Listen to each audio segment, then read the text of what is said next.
Quand les enfants dont les parents avaient été assassinés en déportation voient le film de Resnais, ils ne se trompent pas. Donc chez ceux-là, il y a quelque chose dans ce qui est vu, qui est hors du commentaire, et qui leur donne à sentir la mort de masse, même si ces images ne sont pas celles de la mort réelle, entre guillemets, de proches assassinés dans les chambres à gaz dès leur arrivée.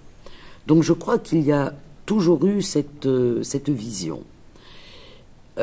Tu montres bien aussi comment Olga,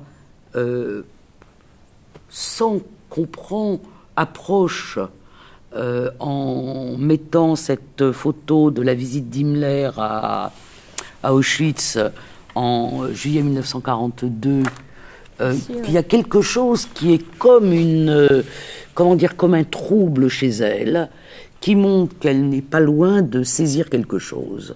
Et elle n'a pas les outils intellectuels qui lui permettent de penser, y compris dans leur chronologie différente, et dans leurs lieux différents, et dans leurs lieux qui parfois se recoupent, les deux. La constitution de la solution finale comme événement historique séparé, c'est vraiment le procès Eichmann. Et c'est le procès Eichmann parce que Eichmann, ce n'est que la solution finale, c'est-à-dire que Adolf Eichmann n'a jamais eu d'autre rôle pendant sa carrière de SS que de s'occuper des Juifs, et parce que la destruction des Juifs est isolée pour la première fois du reste de la guerre. Et c'est vrai que la projection du film Nuit et brouillard joue un rôle dans cette perception. Et en quelque sorte, il est effectivement réassigné, il devient le film du génocide.